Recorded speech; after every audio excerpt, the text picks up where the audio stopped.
History of the Hungarian People's Republic. This video series presents a history of the Hungarian People's Republic, the establishing of a socialist system in Hungary. We will explore the conditions in Hungary before socialism, and then the events which led to socialism being victorious. Hungary had many national peculiarities which make this investigation interesting. It is also a notable example of a relatively peaceful socialist transformation. It was still a revolution, but a relatively peaceful one. We will explore how that was possible, what the results of the socialist system were, and what challenges it had to face. Hungary in the early 1900s. After suffering a crushing defeat in World War I, Hungary had become one of the many stagnant little East European fascist dictatorships. The country had lost 2/3 of its territory in the war, was economically very underdeveloped and dependent on the West, and was still semi-feudal. Hungary was technically still a monarchy, though it had no monarch anymore. The fascist dictator Horthy was serving as a regent, that is, a replacement in the absence of a king. Hungarian society was ruled by the landed aristocracy, medieval nobility, clergy, and to a lesser extent the rising capitalist class. The Catholic Church was the biggest landowner in the country. Most wealth in the country was in the hands of the Catholic Church. As economist Doreen Warriner stated, Hungary, like most East European countries at the time, was already a fascist dictatorship before the Nazis. Quote, "The outstanding fact about Eastern Europe as a whole, with the exception of Czechoslovakia, was that it was fascist-ruled. The regimes headed by Horthy, Boris, Beck, Stojadinovic, and Antonescu were not the creation of Nazism. On the contrary, they had come to power long before, as a result of the victory of internal reaction in the 1920s. Western powers openly aided Horthy in the Hungarian counter-revolution.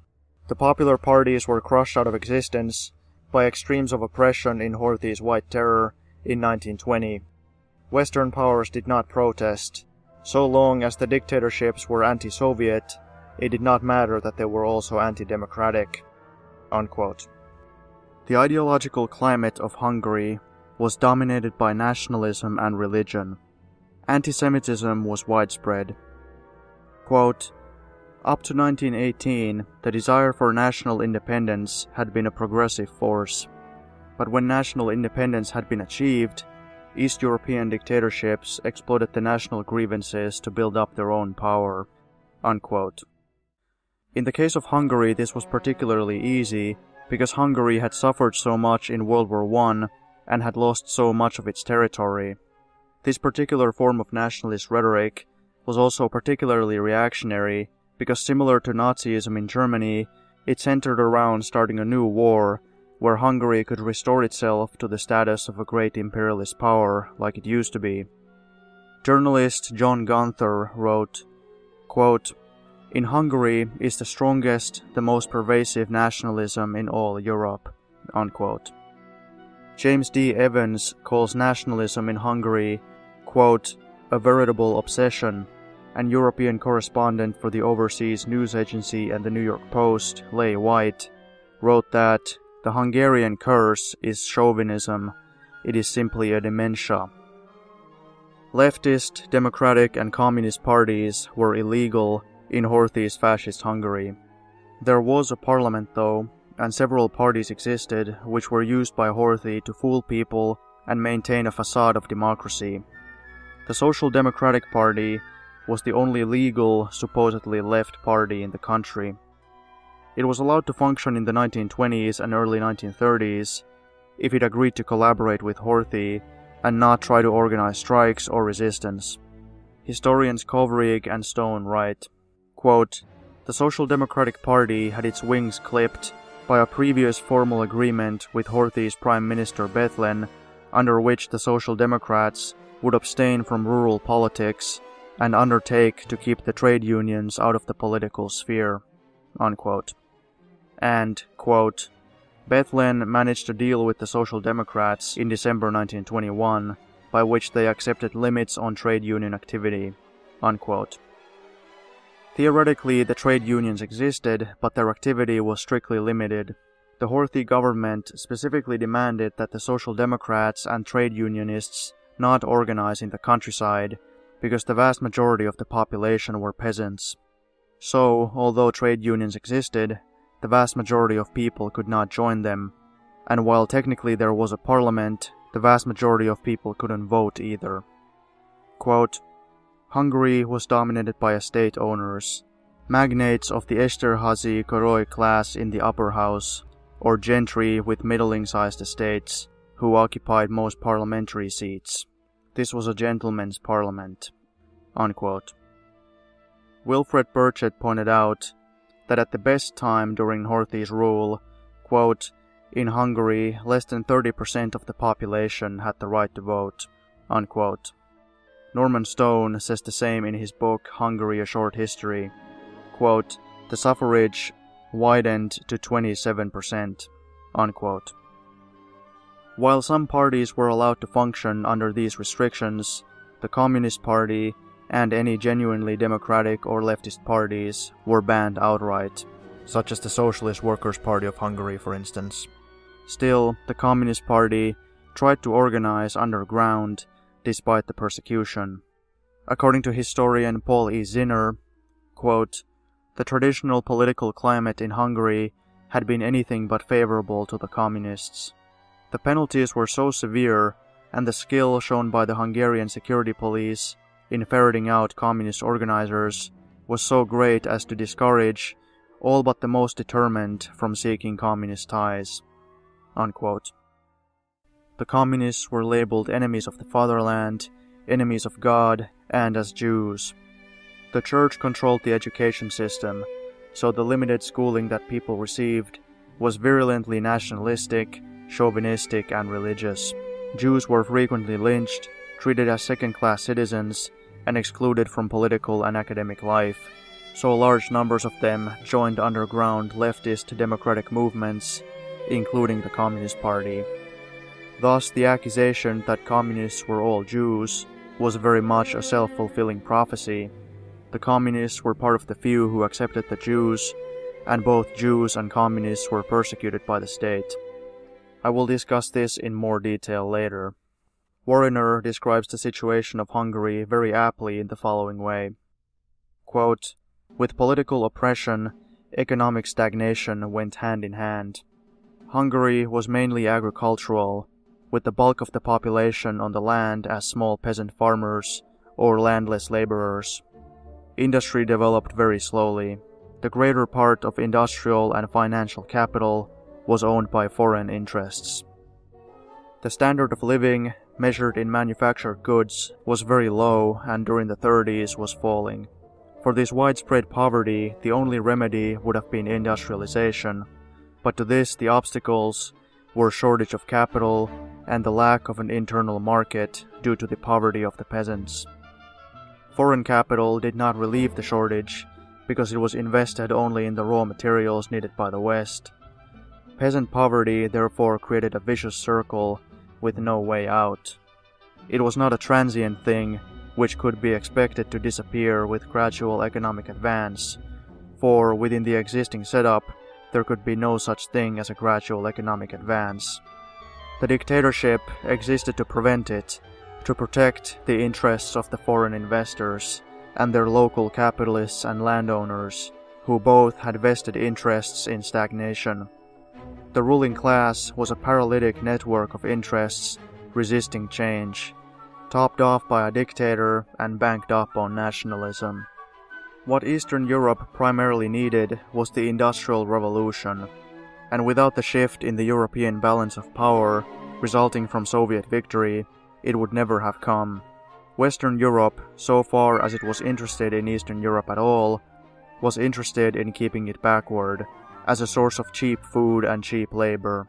Unquote. Antisemitism in Horthy's Hungary.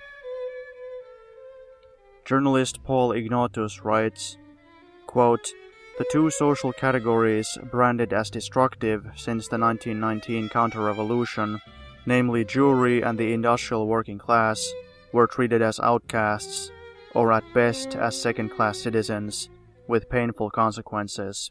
Unquote. Béla Szász writes, quote, "Universities were ruled by right-wing student organizations called fraternal societies.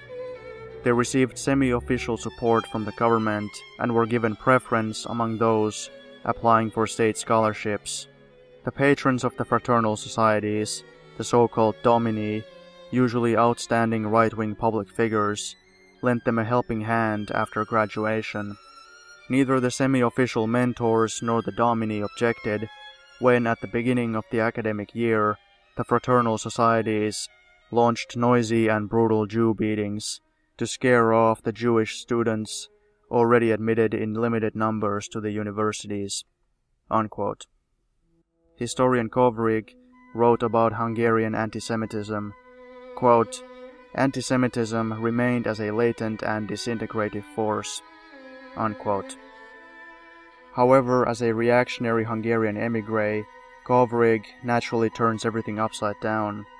He doesn't think that the Jewish workers, peasants and intellectuals were radicalized because they were oppressed second-class citizens. Instead, he tries to blame antisemitism on the Jews, implying that if only the Jews had submitted to the oppression and not struggled for their rights, then there wouldn't have been antisemitism against them. It's the old self-fulfilling prophecy. Jews joined leftist parties because those are the only places that welcomed them, and they fought for their rights. The reactionaries then turn around and say the leftists are all Jews, and the Jews are a bunch of troublemakers and revolutionists.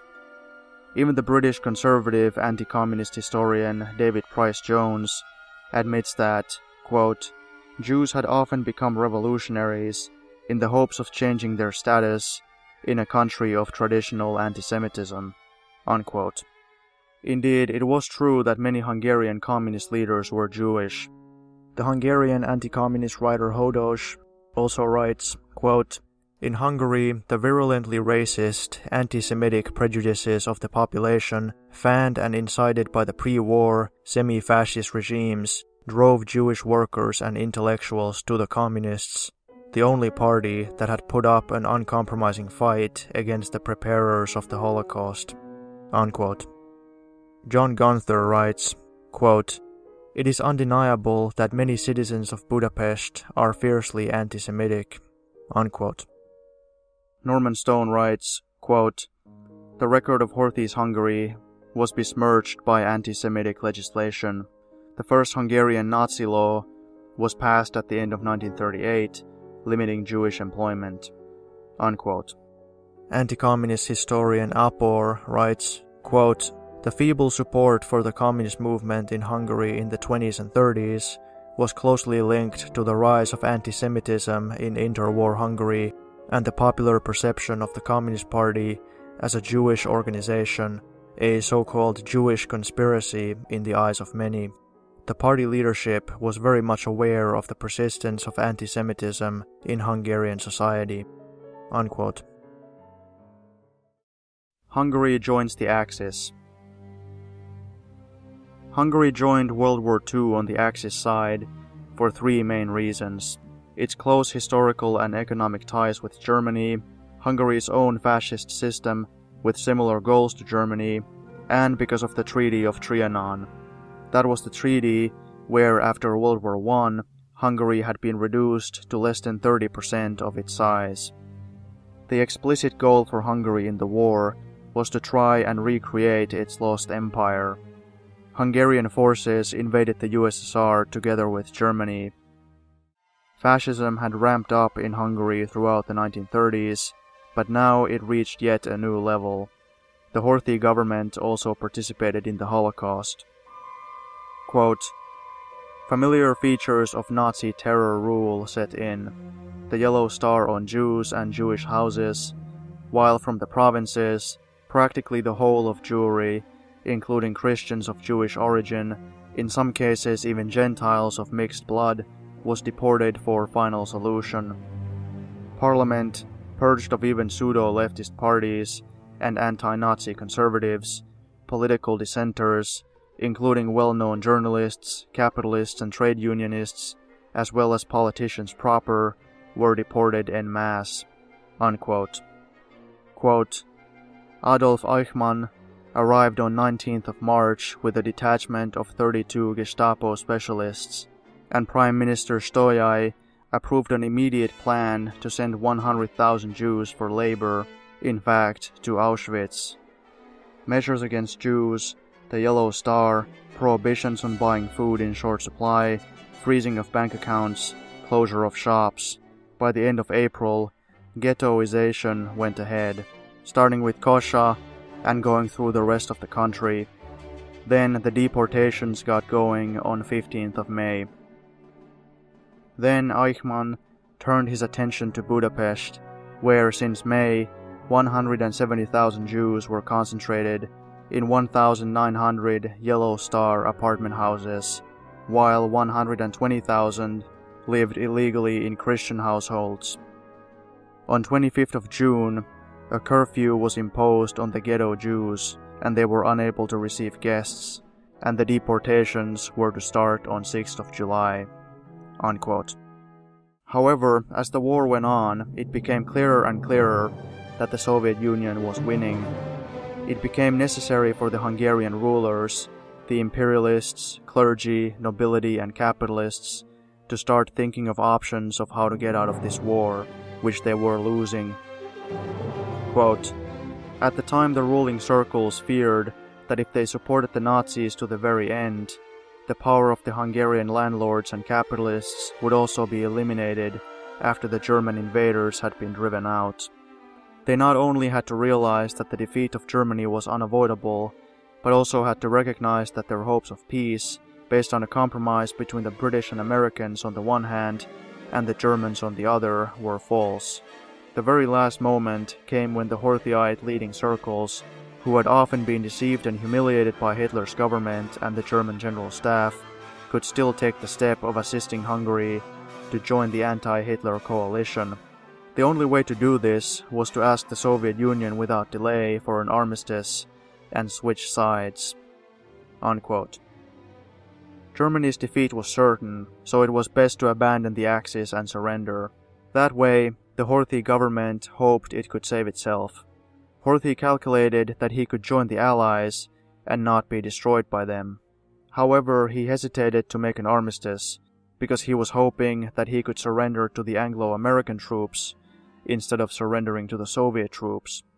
The rule of the capitalists and Horthy would be better protected if it were the Western troops that occupied Hungary and not the Soviets. According to historian Molnar, quote, "The key idea was to get Hungary into a neutral position, fighting Bolshevik Russia, but not the English and Americans it wanted to befriend. The political ruling class was concerned with saving its own skin. Its project included the preservation of the undemocratic system, an attachment to the territorial revisionist vision, and a move over to the Allies, but without calling a halt to the war with Russia." Unquote.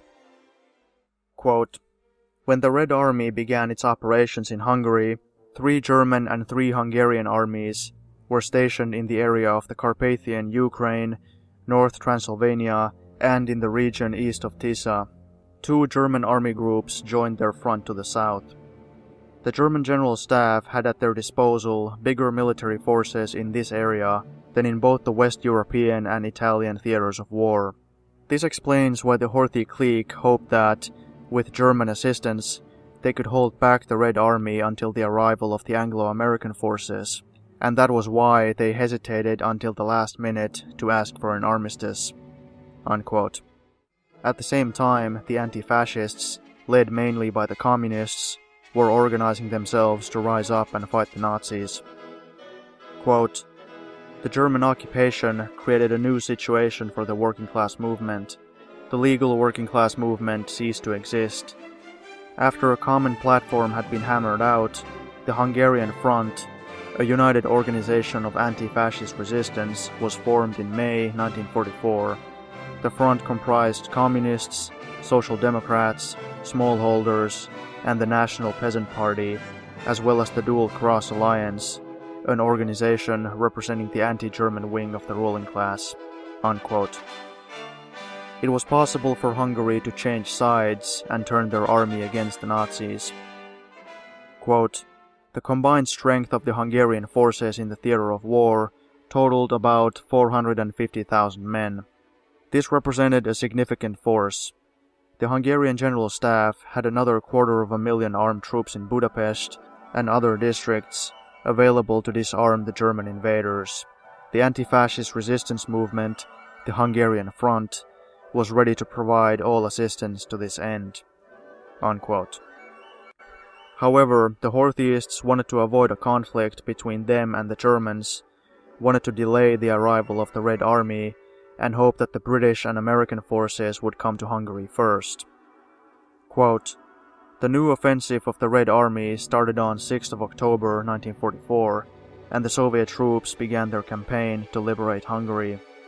The Communist Party urged an immediate ceasefire and castigated those who were hesitating and delaying its conclusion. It appealed to Hungarian soldiers, join forces with the Red Army in the struggle against fascist barbarism.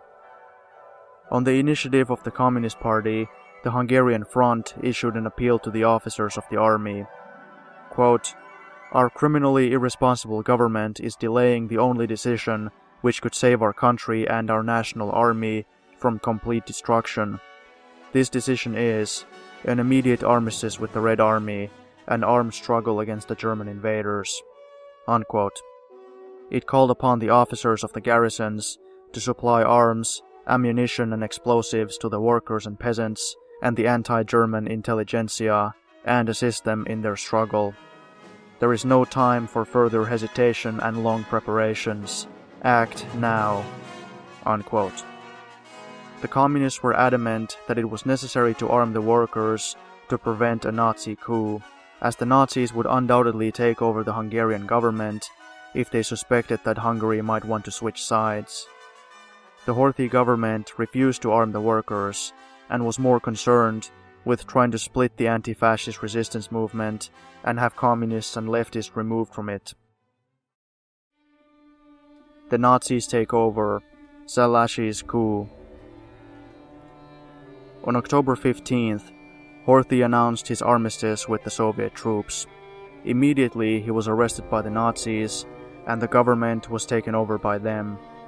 Quote, "Within a few hours he was deposed and taken prisoner by the Germans. In his place, ex-major Szállási, the leader of the most extreme Nazi party, the Hungarists, or Arrow Cross fascists, was appointed leader of the nation. All points of strategic importance in the capital, including the vital broadcasting center, were occupied by the Gestapo and other German formations." Unquote. Quote, "By the evening, all stations and the radio were in German or Arrow Cross hands, and at 5:30 a.m. on 16th October, Wesenmeyer came to the castle to take Horthy and the others to Gestapo headquarters. There he abdicated to give Szállási authority to form a government." Unquote. This was a strategic move on Horthy's part. Quote, "The Hitlerite General Staff were able to make their preparations for the Arrow Cross coup, and they concentrated about 3 divisions of German forces in the area of Budapest.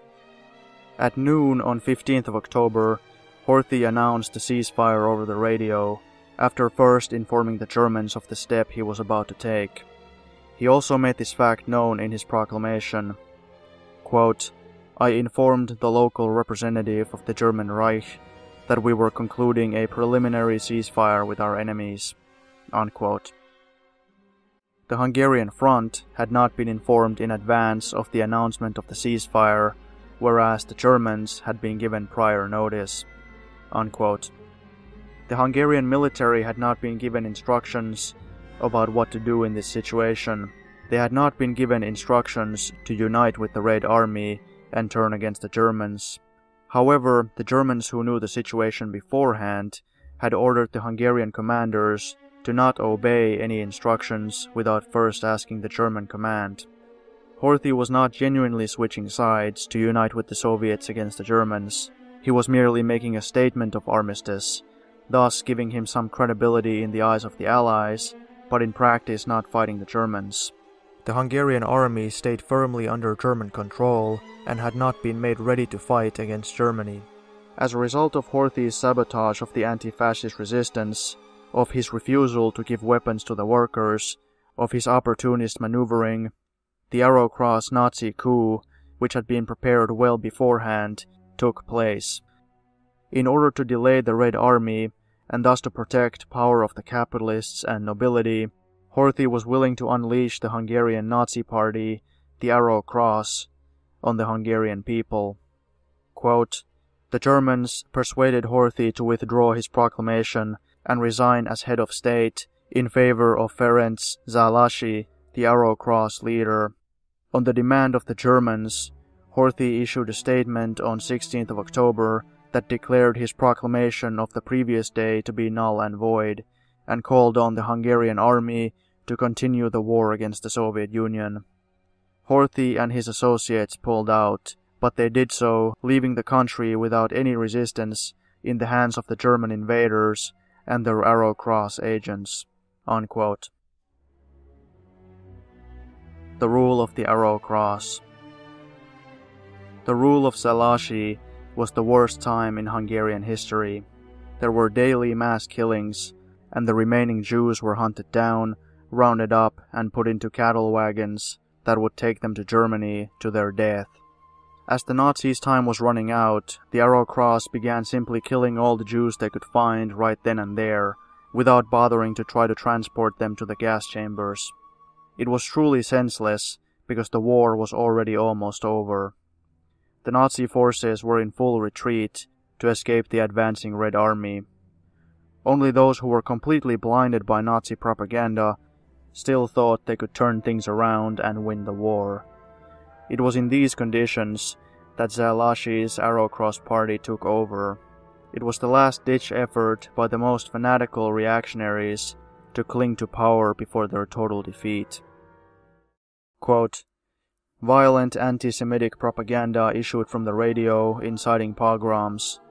When the siege began, the Arrow-Cross were still murdering about 50 Jews every night, and in early January, 3 Jewish hospitals were ransacked. 17,000 Jews were killed in this period. Just before the Red Army arrived, the militia had picked up children in the Jewish orphanages in Pest and Buda and were deterred from shooting them only because they themselves now had to flee." Unquote.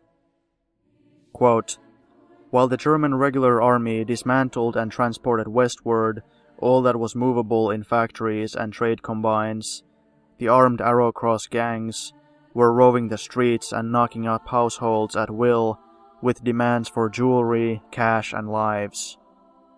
As winter set in, with ice floats blocking the Danube, and the people of Budapest shivering in cellars beneath the thunder of Soviet gunfire and Allied air raids, the Hungarian Nazis took their final toll in blood and property, no longer bothering themselves about deportation when railway wagons were not available, but shooting their victims on the spot.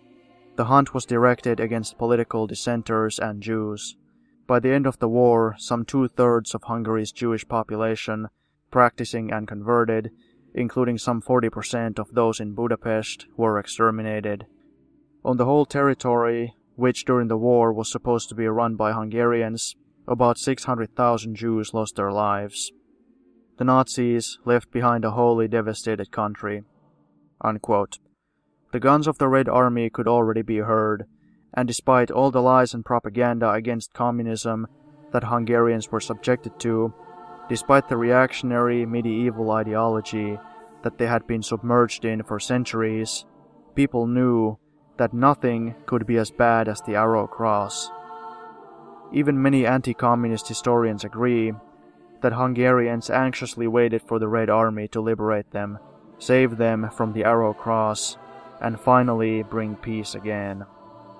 Quote, "Zálasy's Arrow-Cross government was to have a reign of terror, which brought anarchy, destruction, and almost civil war to the country. The more outrageous the behavior of the fascists, the more the Red Army was looked upon locally as a liberating force.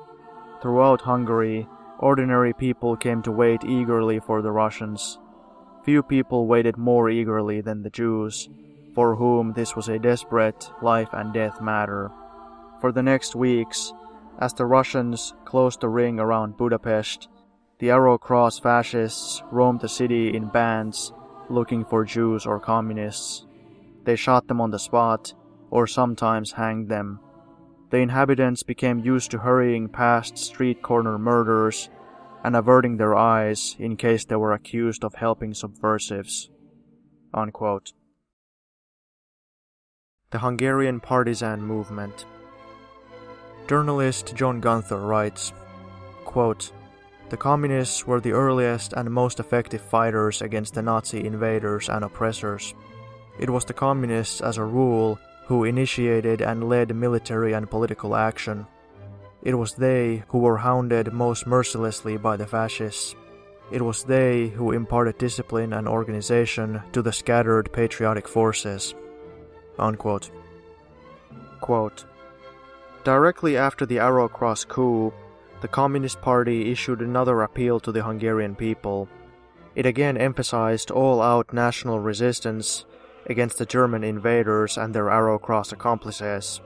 It asked every member of Hungarian society, 'Where do you belong? To the Nazi front or the Hungarian front?' Whoever belongs to the Hungarian front acts and organizes the national resistance." Before 15th October, the Communist Party was the only party in Hungary that organized armed resistance. The Budapest Action Guards already operated. On 6th of October, one of these groups, the Marad Group, blew up the statue of Gyula Gombos, regarded as a symbol of Hungarian fascism. German motor vehicles and guns were destroyed, railway tracks around Budapest were repeatedly blown up, hand grenade and submachine gun attacks were launched against German and Arrow Cross headquarters and guards, and communication lines were damaged. They encouraged resistance and increased the feeling of uncertainty within the Arrow Cross camp and power apparatus, thus speeding up their collapse. After 15th October, larger communist partisan groups of from 30 to 80 members were formed in the outlying districts of Budapest. During their activity, they contacted the anti-Nazi officers of several Hungarian military units and with their help acquired arms. Among the suburban groups, the armed activities of the Újpest and Kobanya-Kispest partisans were significant. They killed nearly 100 Arrow Cross and SS members. The partisan units and the small resistance groups that came from the Soviet Union or were formed at home together caused a total of over 3,000 casualties, dead, wounded and prisoners, to the fascist troops and their auxiliary detachments. Compared to the Soviet, French and Yugoslav partisan struggles, or the uprising in Slovakia, the partisan movement in Hungary was of modest dimensions. Nevertheless, its significance went far beyond its direct military impact, because it encouraged the growth of other forms of national resistance. With the support of the other parties of the Hungarian front, a broader front emerged early in November with the formation of a joint body named the Liberation Committee of the Hungarian National Uprising. The appeal of the Young Communist League appeared at the end of October, announcing the reorganization of the League and its action program. It designated the main tasks of the League to organize and mobilize armed troops of working-class youth and to increase their participation in the national resistance, together with other youth organizations. Communist students at the György College established contact with anti-Nazi groups of students at two other colleges and at the universities of technology and economics. These formed a joint organization called the Freedom Front of Hungarian Students, and their anti-Nazi propaganda activities were particularly successful. The Young Communist League also initiated a broad youth coalition that was formed in November under the name of the Freedom Front of Hungarian Youth. It consisted of the Young Communist League, the Freedom Front of Hungarian Students, and a Peasant Party youth group. Some representatives of the religious youth organizations also joined the developing anti-Nazi youth front. Within the framework of this front was organized the Gorgei Battalion, consisting of 100 to 120 students and young workers." Unquote. There was an attempt to organize a general national uprising together with partisans and those units of the Hungarian army who wanted to fight the Nazis, but unfortunately the leaders of the uprising were caught by the Gestapo. They were court-martialed in December and executed by the Arrow Cross forces. They gave their lives for the national liberation." Unquote. The Hungarian anti-fascist heroes, led by the communists and other patriotic forces, believed in the approaching victory. They knew that the dark days of Nazi occupation and fascism were coming to an end. The insane terrorism of the Arrow Cross would finally stop. The anti-fascist heroes fought fearlessly to win peace and a new, better life for their country.